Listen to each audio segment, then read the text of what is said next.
Call the meeting to order of their land acknowledgement. On April 25th, 2023, we acknowledge that the sacred land on which Smith Falls is now located has been a site of human activity for over 10,000 years and is rich in Indigenous history. This land is the ancestral and unceded territory of the Algonquin Anishinaabe Nation. We're grateful to the Algonquin ancestors who cared for the land and water in order that we might meet here today. We're also grateful to the Algonquin people for their contribution in the making of the Rideau Canal, which runs through Smith Falls. We're mindful of broken covenants and the need to reconcile with all our relations. Together, may we care for this land and each other, drawing on the strength of our mutual history of nation building through peace and friendship, and being mindful of generations to come. Okay, I have no opening remarks today. I'll ask for any additions to the agenda. None, Chief, I assume? I don't have any this morning, thanks. Okay, I'll ask for declaration of interest. Seeing none. Okay, well, we'll go ahead and move right into camera. A motion to move in camera, please. Moved by Jen, seconded by Chris. Smith Falls Police Service Board move in camera to discuss items pertaining to intimate financial or personal matters, or other matters may be disclosed of such a nature having regard to the circumstances of the desirability of avoiding their disclosure and the interest of any person affected or in the public interest outweighs the desirability of adhering to the principle that proceedings be open to the public in accordance with Section 35(4)(b) of the Police Services Act. Okay, all in favor? We will move in camera.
Welcome, Rob.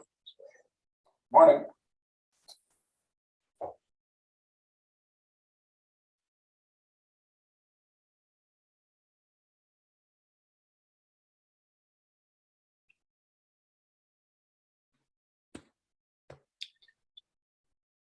Chief, are we back live? I'm not sure. Yes, we are back. Okay, thank you. Just a rising report from our in-camera session. We had discussions on an update on human resources and staffing, and then we approved in-camera minutes. Moving on in our agenda, our correspondence, board members attending Zone 2 meetings, Brockville or Niagara Falls. That's been circulated to the board. I don't know if anyone's indicated any interest in participating. The Niagara Falls meeting is end of May, I believe. Brockville, I don't know if Stephanie has a date. I plan on attending Brockville. I believe that's in June, if I'm not mistaken. Perhaps that's one, if we're going to, a number of us are attending, we can coordinate a carpool down to that. Okay, moving on, consideration of minutes from previous meeting, March 23rd. Look for motion to approve the minutes. Unless there's any questions. Moved by Christian McGuire, seconded by Jen. All in favor? Thank you. Carried.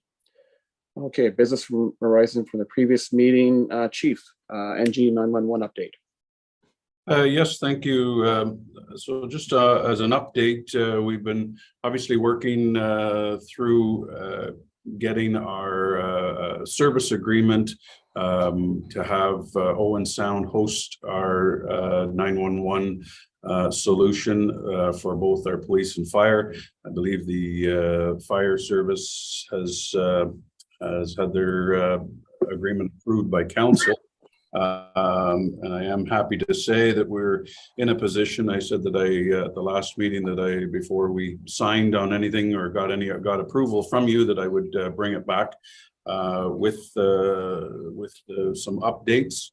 I am pleased to say that in some discussions and some efficiencies, we're able to bring down the 5-year total cost. It was originally at $436,000. It's now at $368,000. So about a $68,000 some cost efficiencies and some things that we were able to tweak and do a little differently to bring that cost down for over the 5 years. I'm quite happy with where we're at with the $368,000 over the 5-year period. As you know, we do have the grant that has been approved. We haven't seen the funds yet. The agreement with the ministry has been sent off, so we're just waiting on that final approval and the funds to be transferred. That grant is in the amount of about $560,000, so that will certainly cover our 5-year agreement with Owen Sound. It'll cover some additional IT support here locally and provide some extra IT support here, as well as any of the infrastructure and hardware that we will need for our NG 911 here. So that'll put us in a good position. By the end of the funding has to be spent by July. We'll provide a report to the ministry, and I think by that point we should be in a good position that whenever we get in place with Bell in the queue to make the switch to the NG 911 system. Our agreement with Owen Sound will be in place. Our hardware will all be in place, and we'll be ready to go. And that funding also includes local training as well here for our staff. So it will be ready to go. My best guess would be the end of 2023, early 2024, that we would be starting that agreement with Owen Sound. Subject to any questions on that, I would be asking that if the board is in agreement, that I would move to enter into that agreement with Owen Sound. Okay. Questions or comments? all in agreement that we would, let's start with a motion, I guess, that we enter into an agreement with Owen Sound for the provision of NG 911 services. Moved by Chris Babcock, second by Chris McGuire. All in favor? Okay, you've got that looked at for Chief. Perfect. Thank you very much. 2022 budget update. 2022 budget update. Again, we don't have an audited budget yet. I did get some unofficial final figures that I've included in our 22 annual report. I think they're pretty close. Obviously subject to an audit, but I felt confident in putting those figures into the annual report, showing a surplus for the 22 budget of about $42,000. I do, as part of that, and sort of just in touching on 23 as well, I continue to monitor, and part of what we do to make sure the budget's on track is I use our assist, the town's assist program, to monitor budget lines and looking at salaries and wages, overtime, part-time lines, and so on. Some of the more fluid expenses, to make sure that we're tracking well. We got a couple of issues on a couple of lines that are just a correction that needs to be made with the finance department, but we're working through those. And other than that, I'm quite pleased with 23's tracking so far. But the 22 budget, as I said, we started out at $5,075,524 with an actual of $5,033,184 with a surplus of $42,340. And as they indicated, you'll see those figures in our 22 annual report. Thank you. Any questions with that? Any questions? Seeing none. Okay, we're moving along quite well here today. Yeah. The OA PSB upcoming meetings and conferences, I guess we discussed that briefly under a correspondence item. Is there anything further there, Chief? No, it was just I had sent out an email, so I just thought just to in case there was any question as far as I know Stephanie typically will push out any meetings that are coming or conferences, and certainly if there's an interest, to please advise Stephanie. We can bring it up at the following meeting, and as we did earlier, discuss who may go, or transportation, as well as budget. I know the last number of years we haven't allotted a large amount in the PSB part of the budget for travel, and obviously COVID played a role in that as well. But and certainly something to keep an eye on if this board certainly to attend the zone meetings, I think is very important, but and they're not a large cost. But then for the next budget, if there was an appetite to attend more of the conference meetings or some of the labor conferences or those things, that sometimes there is still a virtual option, but if not, I'd certainly encourage the board to participate in some of those good educational material that comes up in those conferences. And that's all I had for that. Yeah, so perhaps that's bookmark that for our 2024 budget discussions, and having something there that could permit board members to attend, as I mentioned, those conferences. Perfect. Okay, thank you. Under new business, okay, the 2022 annual report. Yes, so I'm very pleased to provide. And I provided it electronically to the board, and we'll have it out and posted. I'd like to get it out to the board first, and just sort of highlight some of the things in the report, and just going through it quickly with starting with my cover letter to the board, and just to highlight obviously the appreciation for all our staff and all the people that are involved. Not only submitting their portions or their areas of responsibility in the report, but the results, and in the statistical area, all our members that contribute to making this report and to keeping our community safe. And highlighting in 2022, of course, we had some promotions. Our promotion of Deputy Chief MP and Staff Sergeant Blanchard and Sergeant Brent Pellet. And so then with some new faces coming in, so some changes in 2022 and more to come in 23. And as well, improving on our technologies. And I highlighted that in the letter. And just we've done a number of things over the last year and a bit with regards to our digital evidence management, our DEMS system, which manages all of our digital evidence for court prosecutions. So that's been a great help to our staff and to prosecute cases and get evidence to the courts. As well with our automated license plate readers, and as I've indicated, we've got further grant funding that was approved that will have 3 more automated license plate readers coming on police cruisers later this summer. But that's also been a big part of our proactive initiatives, our road safety initiatives, our crime prevention, that the ALPR systems work well for that. As well as the phone, we've gone through a complete phone upgrade to meet our NG 911 requirements, and we've also gone on to a new online scheduling system, which has been very beneficial to staff and to getting calculating hours and time off and whatnot. So some good innovative IT related items that we've pushed forward with, and they've gone very well. As indicated, the budget and the year end with the budget has gone well, with ending in a surplus.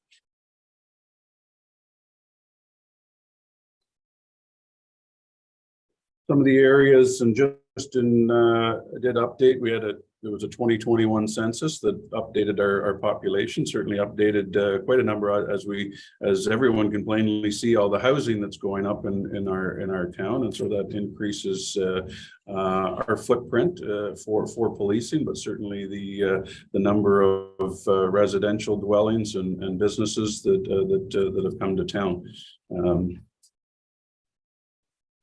The report highlights some of our training that we do, the mandatory training that we've done in the last year, as well as some of the other training that we do with regards to things such as human trafficking, trauma-informed training, mental health training. So there's a number of other trainings that we've been able to access through some grant funding as well. So that we continue to keep all our members trained and up to date. And just an overview of our communications and our technology. And again, mentioning the technology as I did with what we've done with all of our DEMS, and IT has a big responsibility in making sure we're well and safe from cyber attacks, as well as keeping all our mandatory systems, our CPIC, our RMS, our CAD, and our connections with MTO all safe. And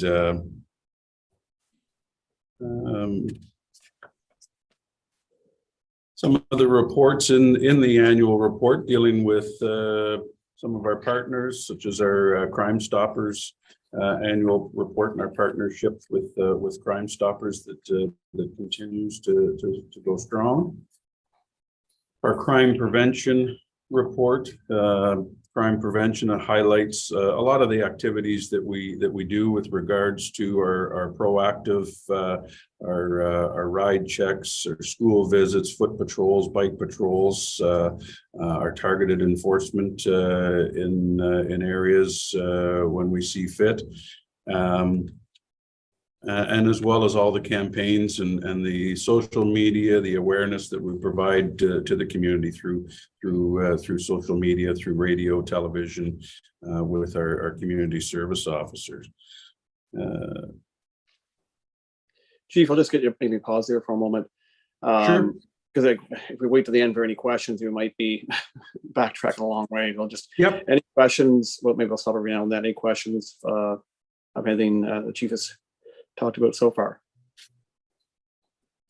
The only question I guess I have, Chief, so far, just on the fraud side, and we're frequently read and are hearing the news of people, not Smiths Falls necessarily, but across Canada, who are victims of fraud, especially maybe people who are more vulnerable or seniors, and recognizing quite often these fraudsters are not just out of the jurisdiction, they're out of the country. Mhm. And I assume that poses some challenges for police in ever following through and providing any degree of, I guess, of restitution or anything to the poor victims. It is very difficult when and certainly when the cases involve people that are, like you say, they're really through the cyber world, very difficult to track, quite often on a different continent. We have had some successes with some of the more local frauds, some of the ones that are even within the province that are on a larger scale, working with our other police partners. We have made some successful arrests and some charges with some of those. The biggest thing that we do really with those frauds, and the ones that are more out of country, if you will, and that's where our awareness and education is so vital, is to try to prevent it before it happens, and trying to get the messages out of what the different types, as quickly as we make people aware of a certain type of scan, they seem to come up with a new story. But we try to get those out as quickly as we can, working with other police agencies as well, who have, if they come, if they have a different type of scam or fraud that comes out, and as soon as we're alerted to it, we try to push that information out to try to prevent it before it happens, because it is extremely difficult to track afterwards, and restitution is very difficult. Thank you. Also, just as part of our crime prevention as well, is we do a very large number of compliance checks with people. And I know we've heard a lot in the media with regards to bail reform and advocacy with governments for bail reform, and certainly police have been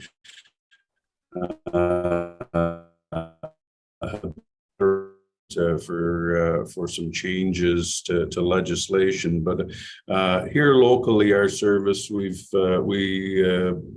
have for a long time, but this is we've certainly taken we take a very proactive approach to doing compliance checks with people that are out on bail, especially with domestic violence cases. We like to make sure that the accused people are abiding by their conditions. So we do a lot of compliance checks. We do a lot of enforcement with regards to those persons that are out on bail, and we certainly we work a lot with our partners, with the OPP, the provincial, the what's affectionately known as the Rope Squad, the Repeat Offender and Parole Enforcement Unit, and so we work closely with them as well to assist us in tracking down people that are out at large, that are breaching bail conditions or conditions of release, and get them back into custody.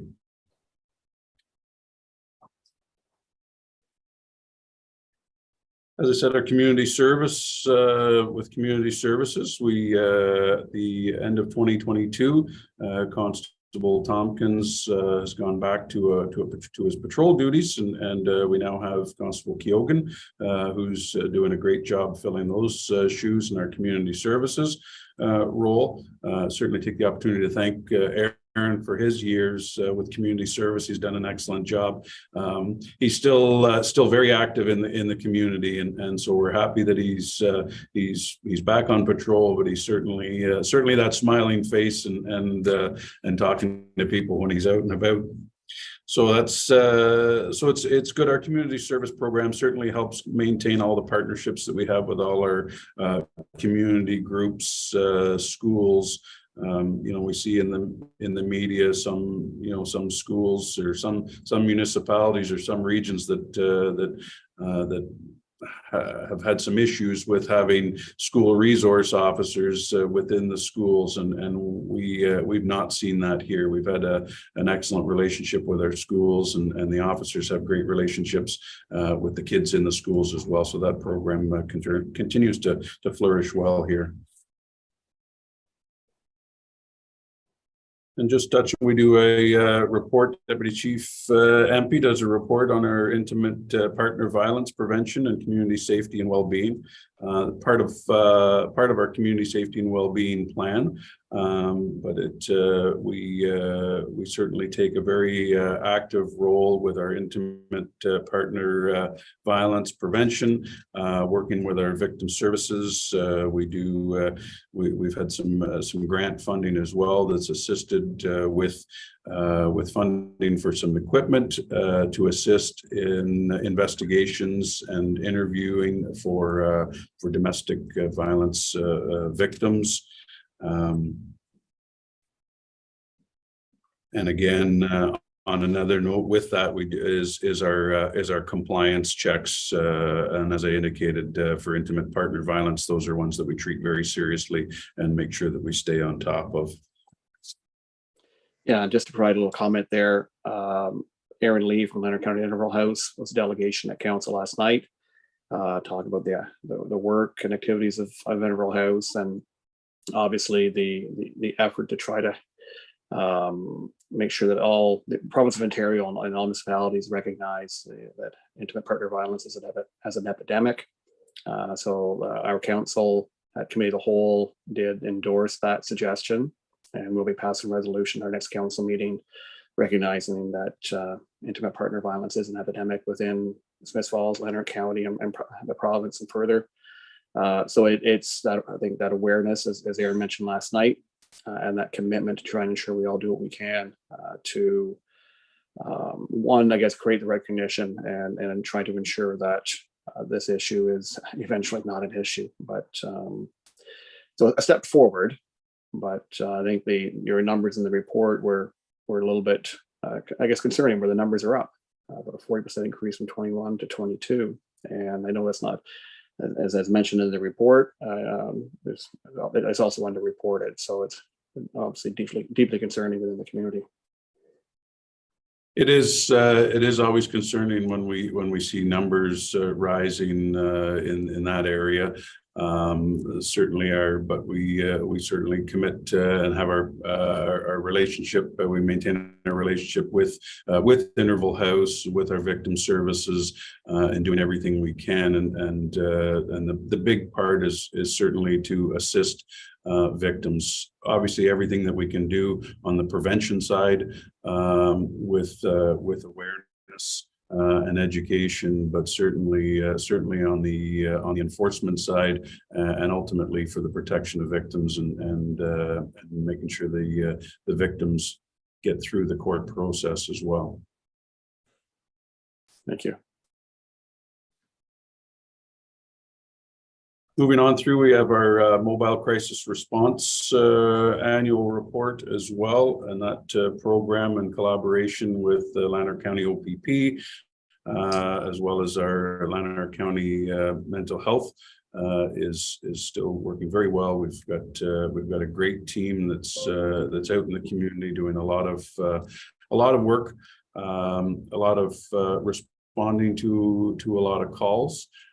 Providing a lot of assistance on the spot, providing referrals and assisting people when we have to apprehend them and take them to a place, to a hospital, that they're able to assist with that transition as well. So that program is working well, and just with some insight, there looks like there may be, I don't have anything in any firm details, but some further funding that hopefully will be coming to keep that program moving along strong. And along with that, of course, our health IM tracking system that certainly helps assist in the transition for people to ensure that those connections are made for referrals, and that information is passed along to the proper agencies as well, and then our reporting and analytics on that. We had 176 mental health related calls in 2022, with an apprehension of about 8% on those cases, and an average wait time at the hospitals of about an hour and 44 minutes. So overall, a lot of work done there in that front. Chief, of the 476 mental Criminal health investigations and intelligence, and that's our. Yeah, we're a little bit of a delay there. Sorry, Chief, of the 476 mental health calls, I mean, that wouldn't be 476 distinct individuals. I assume there are some people who are multiple calls to the same individuals who are having difficulties with their mental health.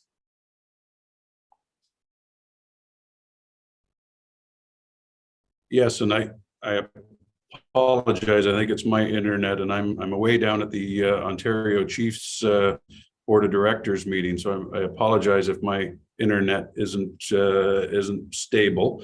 Hopefully you can hear me all right. But yes, some of those calls would certainly be repeat calls. There might be more than one call to the same individual. Some of them as well. I mean, some we've indicated before, we've sort of taken a little bit of a broader view on a mental health call, and sometimes it might be just something that in dealing with a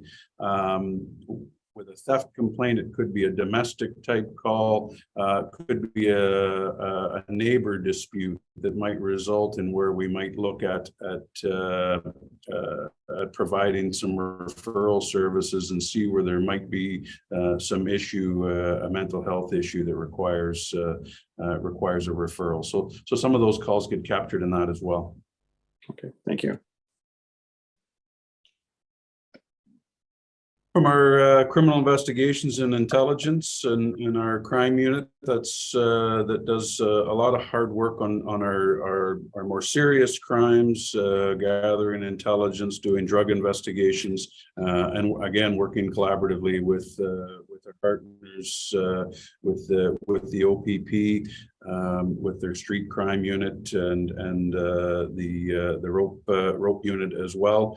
So that certainly assists us, as well as our affiliation with the Criminal Intelligence Services of Ontario.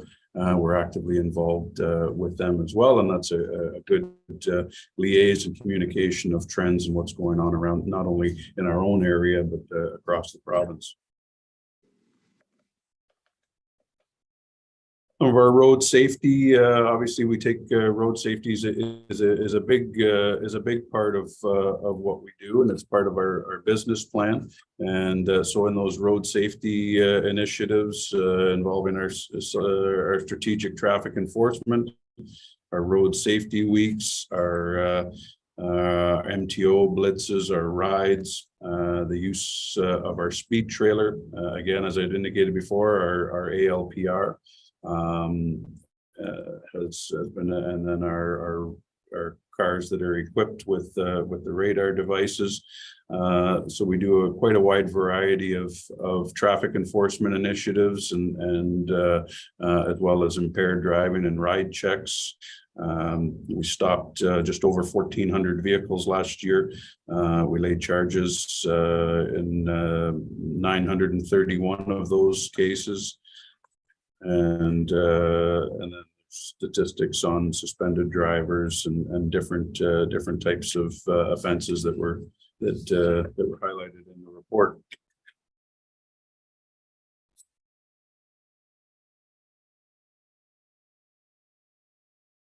The report goes on to just show our our firearms training, use of force training, which is actually currently going on as well the last couple of weeks. So we do our annual training, and again, that training is combined with Brockville and Gannon Aquay. It's an excellent training system that we've put together with the three services coming together, and it's worked very well to get all of our members trained and up to date on all the use of force and firearms.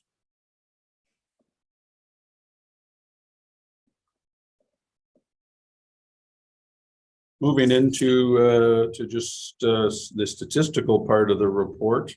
You'll see here again our calls for service are just 8,051 calls for service. Domestic violence, the increases in our calls for service with our intimate partner violence, although the overall in our overall criminal statistics in violent crimes, you'll see that there's been a decrease in our sexual assaults or criminal harassments, uttering threats, things of that nature are down. So that's always good news that those crimes are on the decline. The report breaks up some of the clearance rates of our crimes of violence, property crimes, and other criminal code cases. Our crimes of violence, the clearance rates are quite high at 80% of those cases cleared.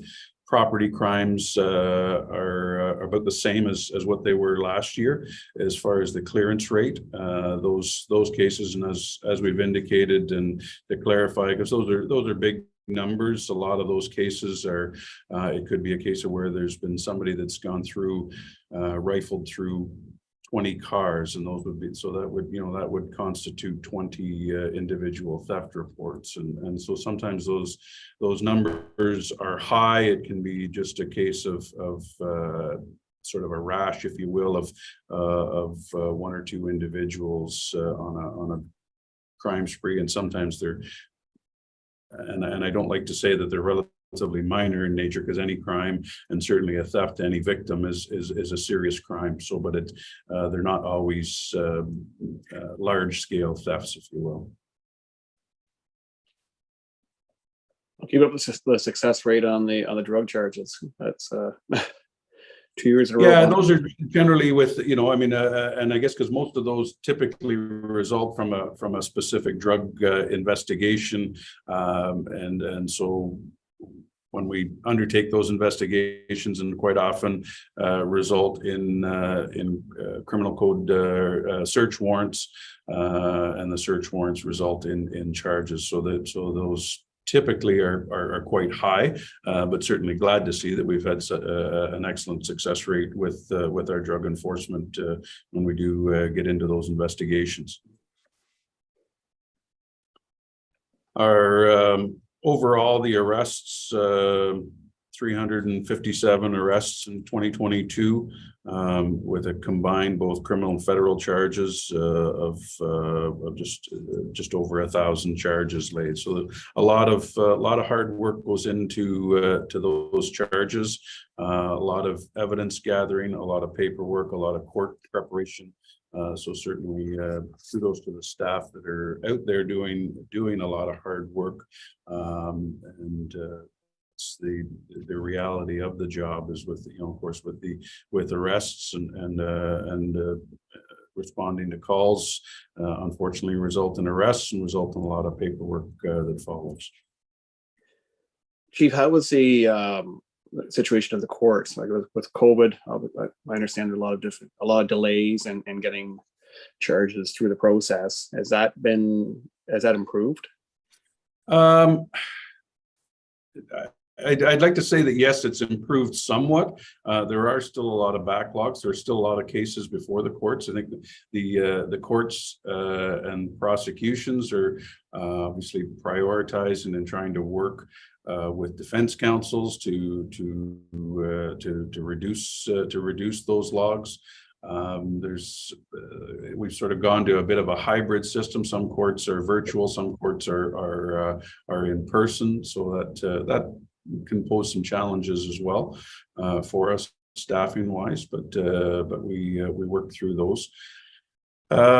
It's a constant work with the prosecutions to get these charges before the courts as soon as possible, and it's difficult. There's a lot of varying reasons with defense as to why matters get delayed and get adjourned a number of times, and that creates a bit of a bottleneck.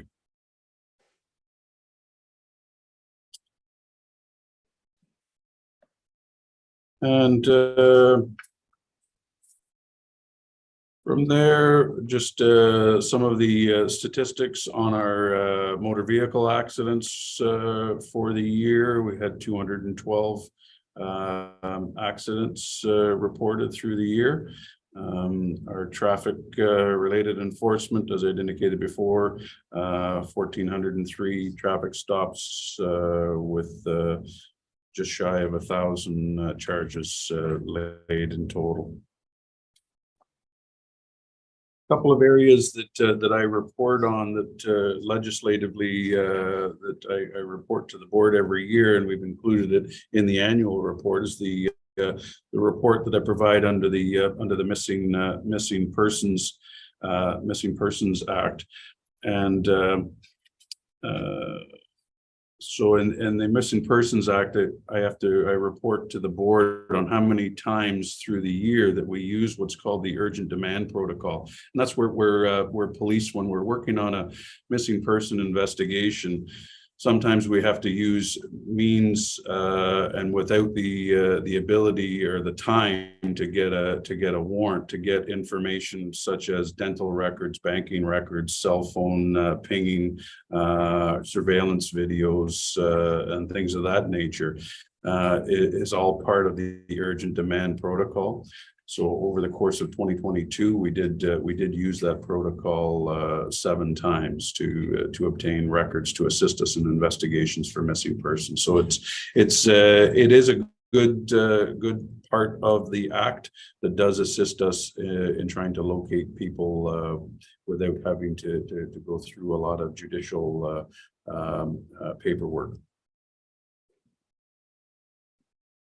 And the collection of identifying information in certain circumstances, and that was a legislative requirement from 2017 that I report to the board every year on.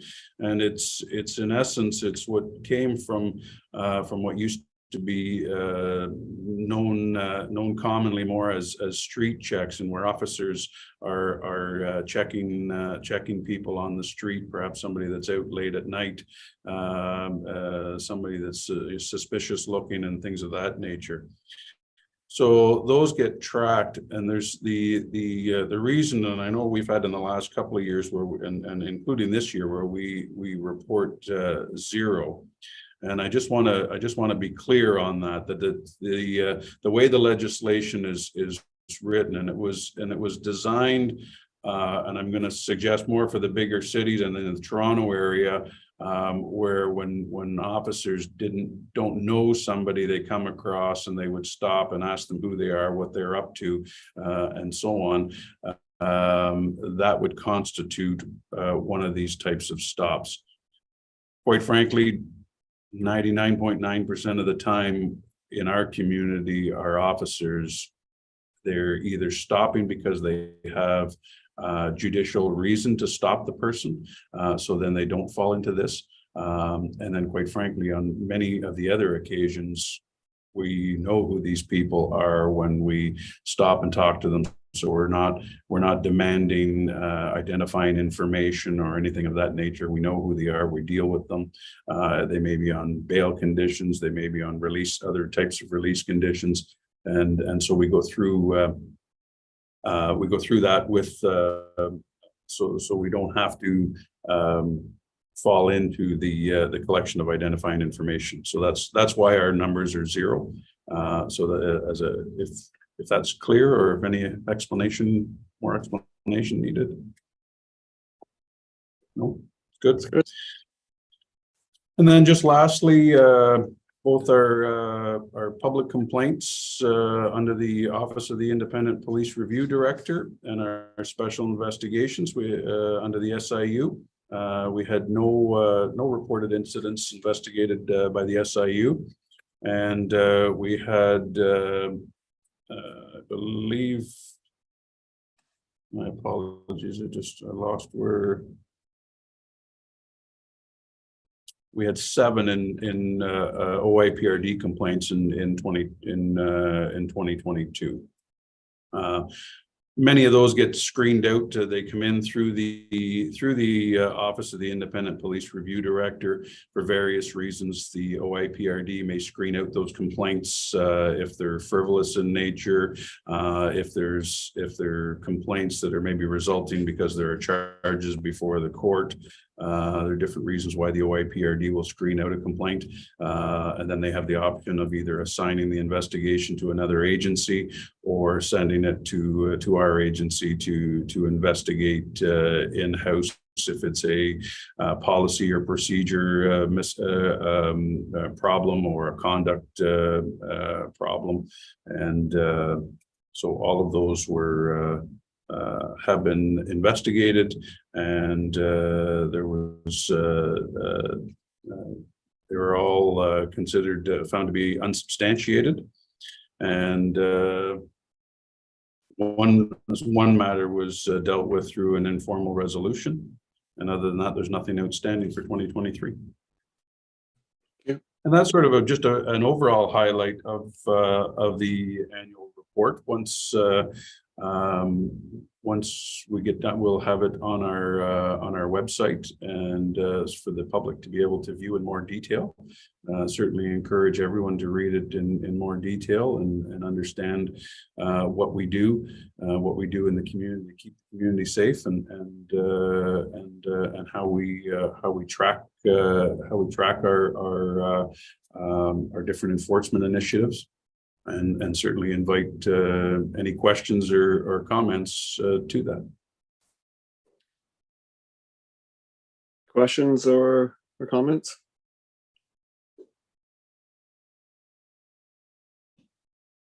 I don't see any. Other than Chief, maybe in the next month or so, it'd be great if you could come to council as a delegation and do a similar review. Maybe not anyway, I'll let you put together a presentation for that, but it'd be great for the community to understand the great work of our police service. Yeah, that's absolutely, and that's I was going to suggest that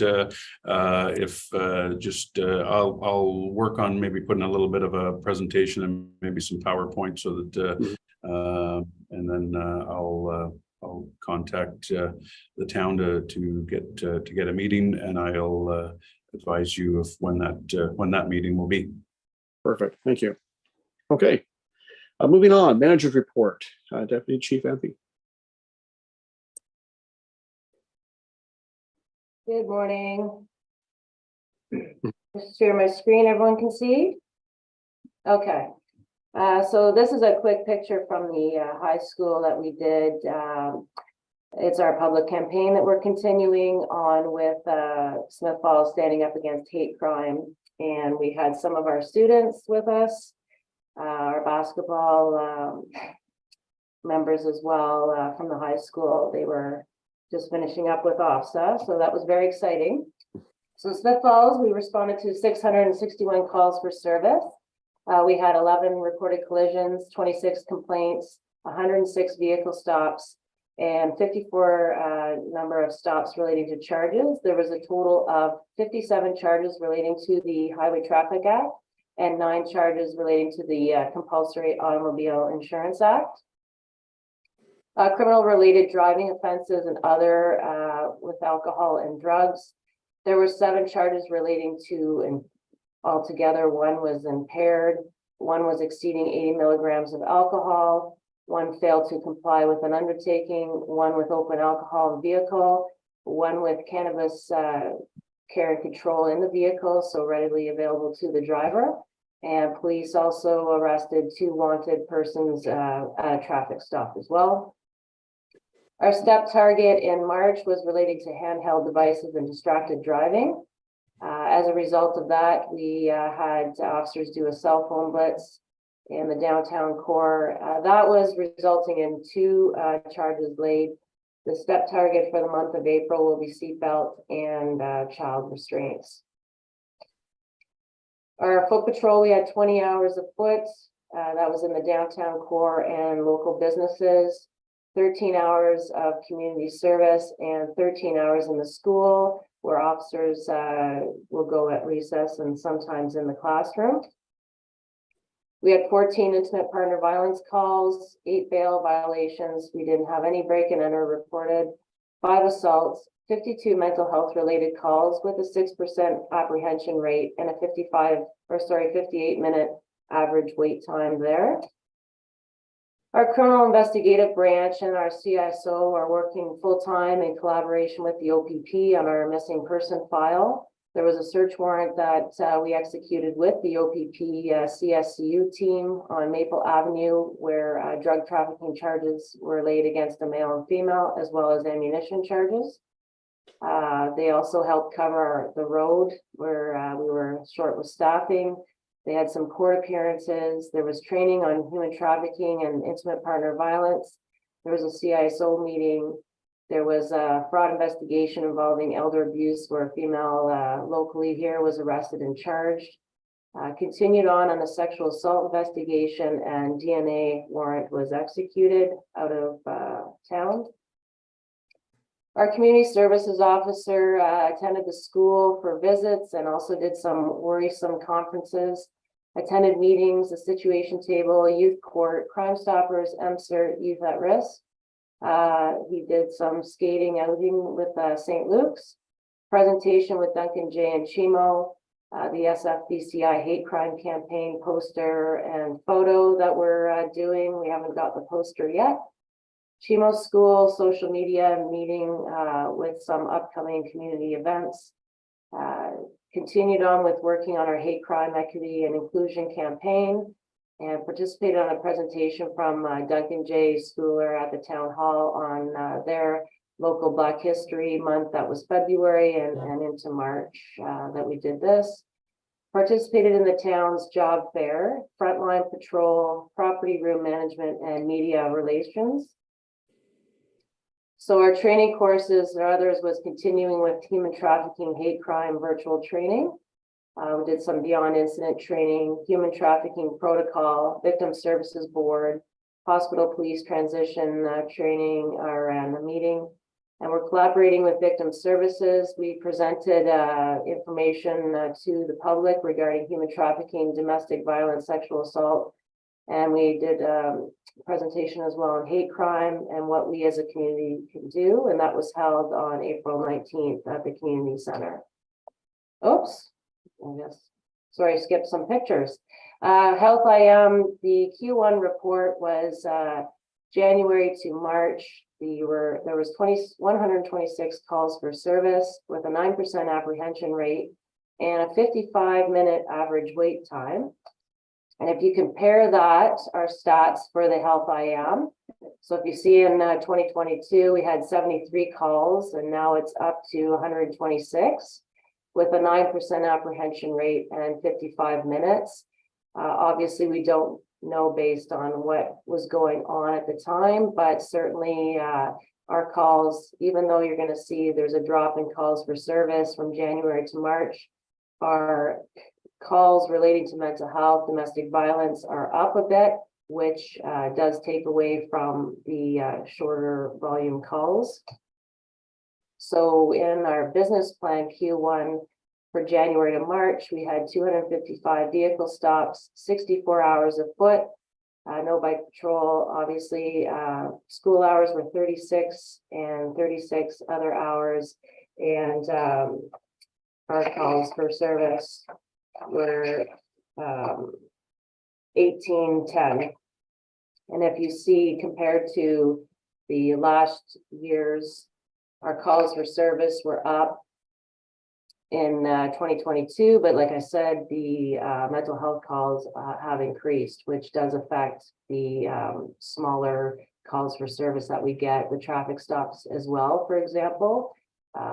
Sometimes the more proactive stuff like the vehicle stops takes a back seat when you're dealing with the higher levels of mental health and domestic related calls. Obviously, they take a priority. 255 vehicle stops in 2023, 64 hours of foot patrol and 36 hours. So as you can see, the comparison of the two.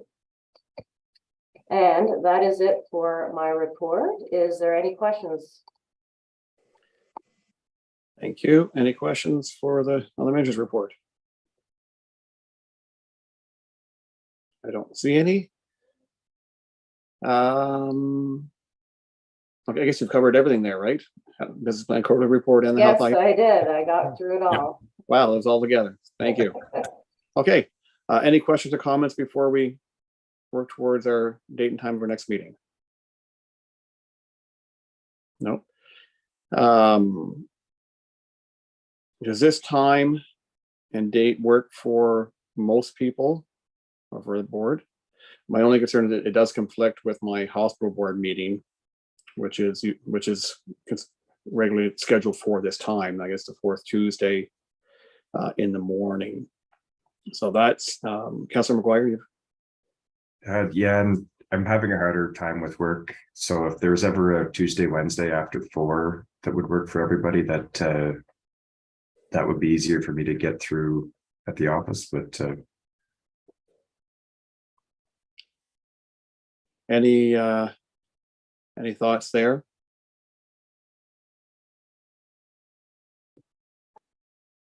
Yes, Chris Babcock. I do know my day gets busier as it goes on. Mornings are definitely better for me. I see Jen acknowledging the same. Okay, well let's adjourn here, and we will work together to find a date and time for our next meeting. A motion for adjournment.